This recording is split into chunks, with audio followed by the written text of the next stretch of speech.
Kuna mstari pale umeweza kusema kwamba mtoto ameumbika akipita nyuma lawama. Ulikuwa ndio unazungumzia Mama Imran ama alikuja kupatikana? Ya ile ilikuwa before ya Mama Imran, lakini tulikuwa tunazungumzia yale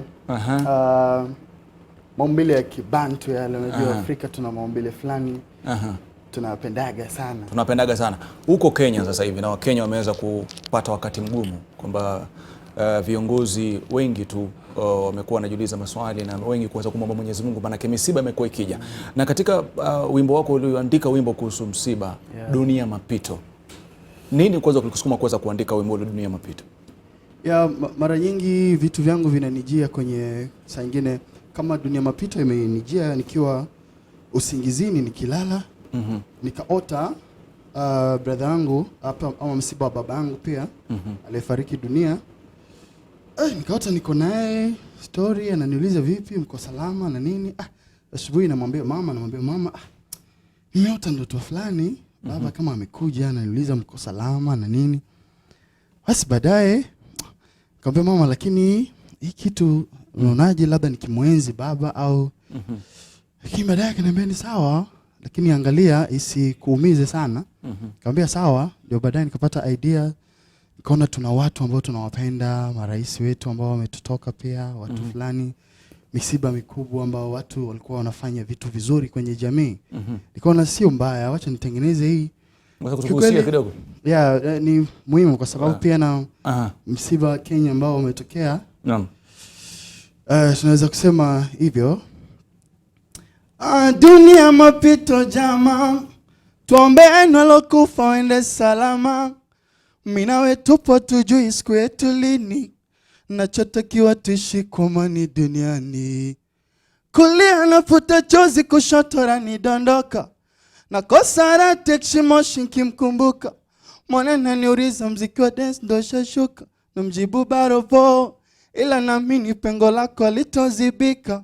Mara kwa mbali nasikia sauti ya gita, sauti ya gita inapigwa huku inanita.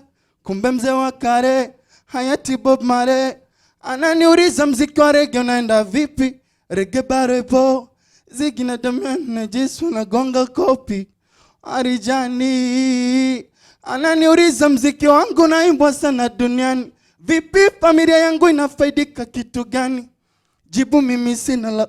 Yo, Mungu bariki Kenya, bariki msiba wote. Naona kwamba unahisia sana. Najua kwamba uliweza kupoteza baba, umeweza kupoteza ndugu.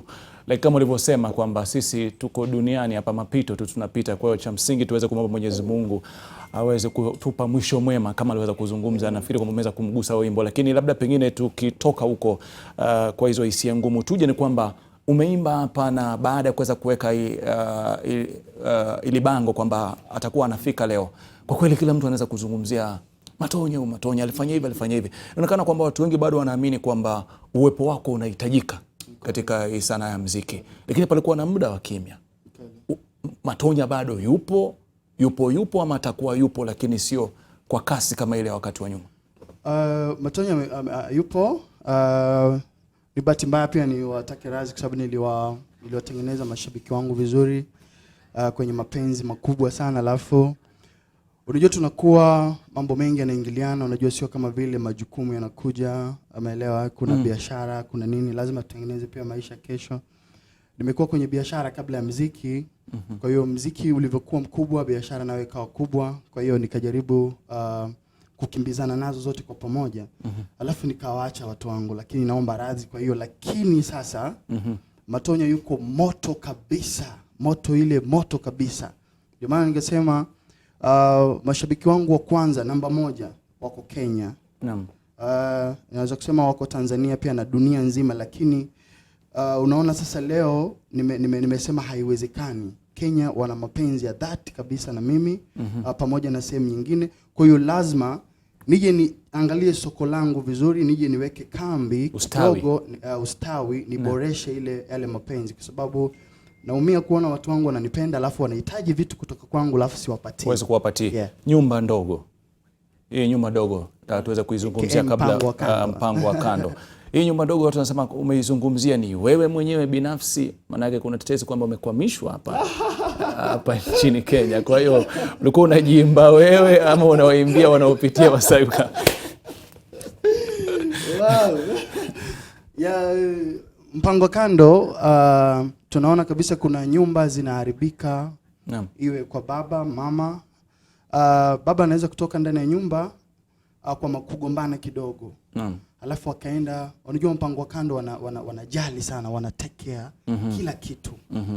Sasa baba akifika kule anapata mahitaji mazuri makubwa, zile stress zinapoa na nini. Kwa hiyo tunaona nyumba nyingi zinaharibika kutokana na mipango ya kando. Nyumba ndogo ni mbaya, inaharibu familia. Kwa hiyo nimejaribu kutengeneza hichi kitu. Mimi ni kama mwalimu darasani, kwa hiyo nikiona vitu vinahitaji kuelimishwa kwenye muziki lazima nivifanye. Kwa hiyo nimeona hili tatizo ni kubwa. Nyumba zinaharibika kwa sababu ya makosa madogo ndani ya nyumba. Kwa hiyo ni lazima tutengeneze kitu fulani kwa ajili ya kuboresha. Kwa hiyo mpango wa kando actually sio mimi. Naam. Mimi nimetengeneza kutokana na kuona wazee wetu au ndugu zetu wanaharibu familia zao kutokana na mipango ya kando. Kutokana na mipango ya kando. Yes. Kwa kweli Matonya, sisi tunakuenzi sana. Tunashukuru kwamba umeweza kufika hapa katika studio zetu. Tukiweza kujua kwamba Matonya yupo sana na atakuwa anazidi kuweza kutoa muziki yake. Kwa kweli nasema asante kwa kuja, lakini kabla uweze kuondoka nataka tuchanganye vitu tuweze kukuachia wimbo wake mpango wa kando, alafu baadaye utakuwa unaingia na baadhi ya video ambazo zimeweza kuachiliwa hii wiki, alafu baadaye tuweze kumkaribisha msanii mwingine. Kwa kweli mimi nasema asante sana mzee wangu. Tuko pamoja na nitakuwa Kenya kwa muda mrefu. Naam. Kwa hiyo anytime nitakapo. Lakini sio mpango wa kando.